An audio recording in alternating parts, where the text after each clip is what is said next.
इस वीडियो में हम क्लास 12 मैथ के एनसीईआरटी बुक के चैप्टर 3 जिसका नाम मैट्रिसेस है, जिसको हिंदी में हम लोग आवी भी बोलते हैं, के एक्सरसाइज 3.1 के प्रश्न संख्या 1 का हल देखेंगे। तो चलिए शुरू करते हैं। देखिए क्वेश्चन नंबर 1 क्या है, आव्यूह इतने के लिए ज्ञात कीजिए। क्या ज्ञात करना है इस आव्यूह के लिए, इस मैट्रिक्स के लिए? पहला हम ज्ञात करना है आव्यूह की कोटि। तो देखिए आव्यूह की कोटि हम लोग कैसे निकालते हैं।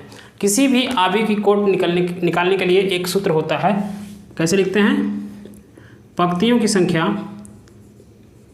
फार्मूला क्या होता है? पंक्तियों की संख्या गुणे स्तंभों की संख्या। पंक्तियों की संख्या गुणे स्तंभों की संख्या। अब देखिए जो आव्यूह दिया हुआ है उसमें पंक्तियों की संख्या कितनी है। पंक्तियों की संख्या देखिए, ये जो हम लोग बाएं से दाएं की तरफ जा रहे हैं ये पंक्ति होती है। तो एक पंक्ति, ये हो गया हमारा 2 पंक्ति और ये हो गया 3 पंक्ति। तो पंक्तियों की संख्या आपकी कितनी है?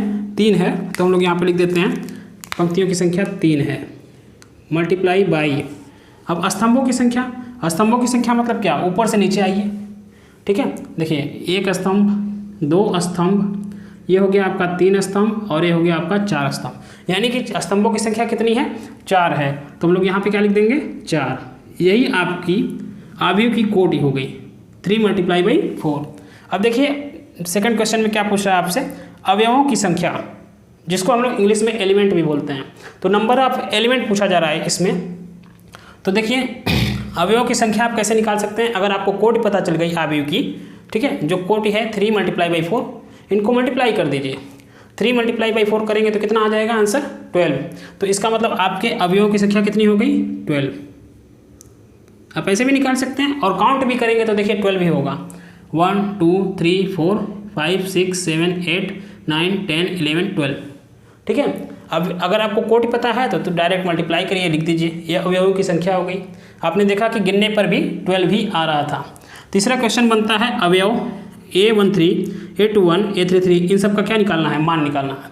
तो देखिए किसी भी आव्यूह के अवयव को हम लोग कैसे दर्शाते हैं। जैसे यहाँ पे लिखा गया है, मान लीजिए कोई अवयव है, आव्यूह है, ये हमारा आव्यूह हो गया। यहाँ पे हमने लिख दिया A। अब ध्यान दीजिए, यहाँ समझने वाली बात है। और यहाँ पे भी A लिखा, यहाँ पे भी A लिखा। इसको समझ लेंगे तो आराम से आप इन सब की वैल्यू फाइंड कर लेंगे, पता कर लेंगे। देखिए कैसे लिखते हैं, यहाँ पे दिखा है A1। किसी भी आव्यूह के अवयव को लिखने का क्या तरीका होता है? A लिखें और जो पहले लिखा गया है ये है पंक्तियों की संख्या और इसके साथ लिख देते हैं हम लोग स्तंभों की संख्या। तो यहाँ पे देखिए इसको हम लोग क्या पढ़ते हैं, ये देखिए पहली पंक्ति है, पहले हम लोग लिखेंगे I जो होता है पंक्तियों की संख्या होती है। तो यहाँ पे देखिए किस पंक्ति में है ये? पहला, ये हो गया हमारा पहला पंक्ति होता है, ये दूसरा पंक्ति होता है और ये तीसरा पंक्ति होता है। अब इसी तरह ये पहला स्तंभ है, इसको दूसरे कलर से कर देते हैं ताकि आपको आसानी से समझ में आ जाए। ये हमारा दूसरा स्तंभ है, ये हमारा तीसरा स्तंभ है। तो देखिए इस अवयव का नाम हम लोग कैसे रखेंगे? पहले लिखेंगे पंक्तियों की संख्या, पंक्तियों की संख्या पहली, और किस स्तंभ में है? पहले ही स्तंभ में। तो इस अवयव का नाम हो गया A11।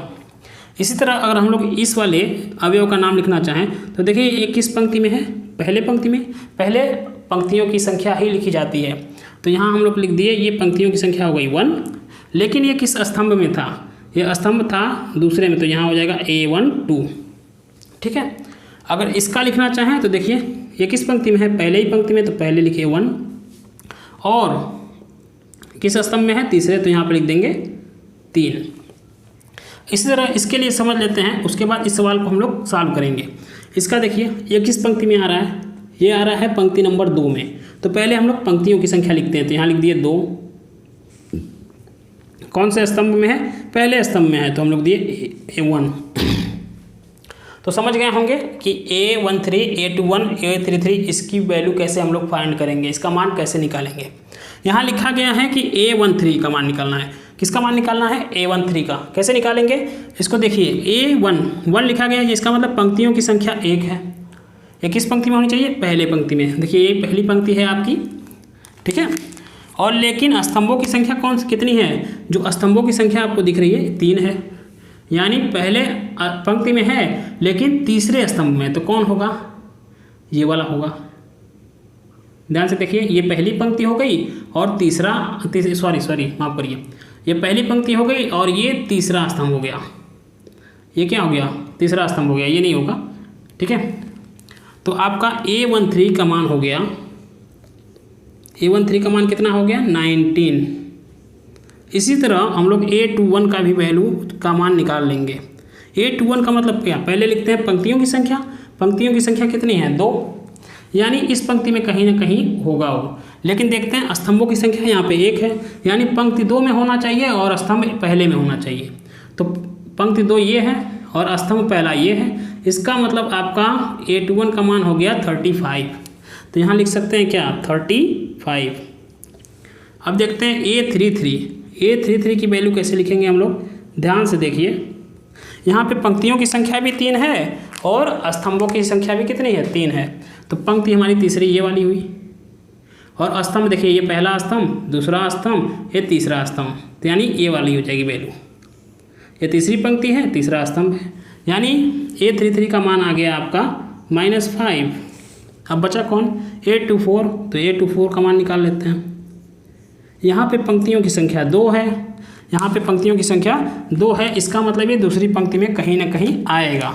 तो दूसरी पंक्ति हमारी ये होती है, लेकिन स्तंभ कौन सा है? चौथा स्तंभ। दूसरी पंक्ति चौथा स्तंभ, ये हो गया हमारा 12।